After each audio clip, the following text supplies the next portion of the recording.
Hello friends, welcome to my channel Aswad Anandacha. Previous lecture में हमने area का कंसेप्ट देखा था। वही कंसेप्ट आज हम लोग प्रैक्टिस से 45 सॉल्व करने के लिए यूज करेंगे। Question first, if the side of square is 12 centimetre find its area. हमें स्क्वायर है, इसकी साइड दी है 12 सेंटीमीटर, तो हमें स्क्वायर का एरिया फाइंड आउट करना है।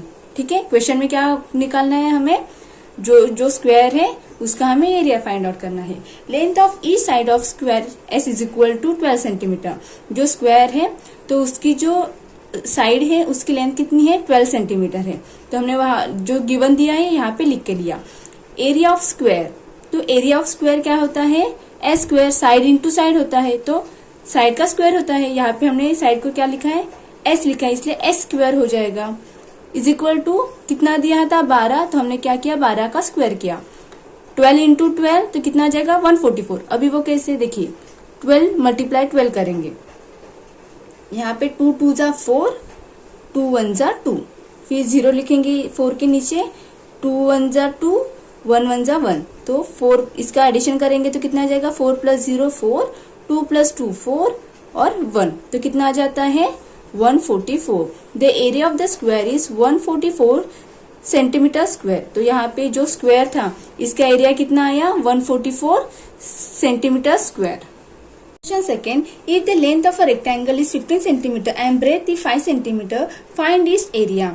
रेक्टेंगल है, उसकी हमें लेंथ दी है 15 सेंटीमीटर और ब्रेथ दी है 5 सेंटीमीटर, तो हमें रेक्टेंगल का एरिया फाइंड आउट करना है। तो सबसे पहले जो दिया है वो लिख के लेते हैं। Length of rectangle L is equal to 15 centimetre, breadth of a rectangle B is equal to 5 centimetre. तो रेक्टेंगल का एरिया फाइंड आउट करने के लिए कौन सा फॉर्मूला यूज करते हैं हम लोग, length multiply breadth. Area of rectangle is equal to length multiply breadth. तो लेंथ कितना दिया है 15 सेंटीमीटर, तो यहाँ पे लिख के देंगे। ब्रेथ कितना दिया है 5 सेंटीमीटर, तो यहाँ पे लिख के देंगे। तो 15 5 से कितना आ जाता है 75। तो जो एरिया ऑफ रेक्टेंगल कितना आ जाएगा, 75 square centimetre. The area of the rectangle is 75 square centimetre. तो यहाँ पे जो रेक्टेंगल दिया है उसका जो एरिया कितना है 75 आया है। समझ में आया कैसे फाइंड आउट करना है। अभी question third, the area of a rectangle is 102 square centimetre if its length is 17 centimetre, what is its perimeter. तो यहाँ पे जो रेक्टेंगल है उसका हमें एरिया दिया है, उसकी लेंथ दी है, तो हमें क्या निकालना है, पेरीमीटर निकालना है। वो कैसे निकालेंगे, सबसे पहले हम लोग जो एरिया दिया है और जो लेंथ दी है वो यूज करके हम लोग ब्रेथ निकालेंगे, और एक बार ब्रेथ निकल जाएगी तो हम लोग लेंथ और ब्रेथ का यूज करके हम लोग पेरीमीटर निकालेंगे। Area of rectangle is equal to length into breadth, length multiply breadth. Area कितना दिया था 102 इज इक्वल टू लेंथ कितनी दी थी 17 सेंटीमीटर और ब्रेथ हमें निकालना है। तो यहाँ पे क्या है, ये 17 है, लेंथ दी है वो यहाँ पे मल्टीप्लीकेशन में है, इक्वल टू के दूसरे साइड जाएगी तो वो डिवाइड हो जाएगी। तो b is equal to 102 divide by 17। ठीक है, अभी 17 से इसे डिवाइड करते हैं, 17 डिवाइड बाय 102, 17 6 102, तो कितना आ जाएगा ब्रेथ 6 सेंटीमीटर आ जाएगा। अभी ये ब्रेथ यूज करके और ये लेंथ यूज करके हम लोग फिर पेरीमीटर निकालेंगे। Perimeter of rectangle is equal to 2 bracket में L प्लस बी, ये दो ऐसे की लिख के देंगे। यहाँ पे लेंथ कितना दिया था 17, लेंथ कितना दिया है हमें 17 प्लस हमने ब्रेथ फाइंड आउट किया था 6, तो यहाँ पे 6 लिख देंगे। तो 17 प्लस 6 कितना आता है 23, तो यहाँ पे 23 लिख देंगे। तो 2 मल्टीप्लाई 23 कितना आता है 46 आता है। देखिए 3 2 जा 6, 2 2 जा 4, तो कितना आता है 46। The perimeter of the rectangle is 46 centimetre. तो पेरीमीटर ऑफ रेक्टेंगल के कितना आ जाएगा यहाँ पे 46 सेंटीमीटर।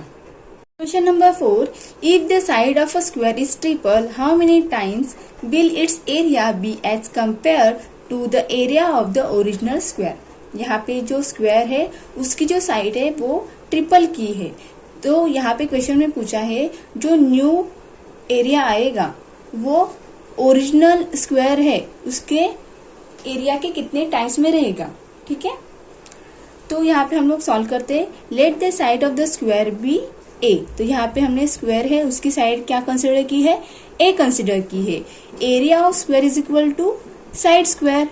हम लोग स्क्वायर एरिया कैसे निकालते हैं स्क्वायर का, साइड मल्टीप्लाई साइड, क्या हो जाता है साइड का स्क्वायर। तो यहाँ पे हमने लिख दिया और हमने यहाँ पे स्क्वायर की साइड क्या कंसिडर की है, ए। तो यहाँ पे साइड की जगह हम लोग लिख देंगे ए, तो ए का स्क्वायर आ जाएगा।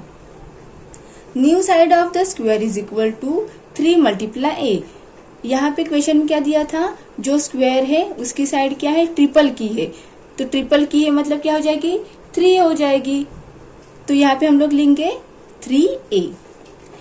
New area of the square is equal to क्या आ जाएगा, साइड का स्क्वायर। तो यहाँ पे साइड कितनी दी है, 3a दी है। तो यहाँ पे हम लोग लिख देंगे 3a का स्क्वायर। तो 3 का स्क्वायर कितना आ जाता है, देखो ये इसका कैसे लिखते हैं, 3 मल्टीप्लाई 3 मल्टीप्लाई ए मल्टीप्लाई ए, 3 3 जा 9, ए मल्टीप्लाई ए का स्क्वायर। तो कितना आ जाएगा 9 ए का स्क्वायर। लेकिन ए का स्क्वायर क्या है यहाँ पे, एरिया ऑफ स्क्वायर, मतलब जो ओरिजिनल स्क्वायर है उसका एरिया। तो वो क्या आ जाएगा 9 multiply area of original square. तो क्वेश्चन में क्या पूछा था, जो न्यू स्क्वायर है उसका एरिया कितने टाइम्स रहेगा ओरिजिनल स्क्वायर है उससे। तो यहाँ पे कितना आ जाएगा, वो 9 टाइम्स है। If the side of a square is triple it's area will become 9 times the area of the original square. तो जो नया स्क्वायर है उसकी साइड अगर हम लोग ट्रिपल कर देते हैं तो उसका एरिया 9 टाइम्स ज्यादा रहता है किसके, ओरिजिनल स्क्वायर से। फ्रेंड्स, अगर आपको ये लेक्चर पसंद आए तो लाइक करना, शेयर करना। अगर आपको कुछ डाउट रहेगा तो कमेंट में। फ्रेंड्स, अगर ये लेक्चर आपको पसंद आए तो लाइक करिए, शेयर करिए और कुछ भी डाउट रहेगा तो कमेंट करिए। Thank you for watching.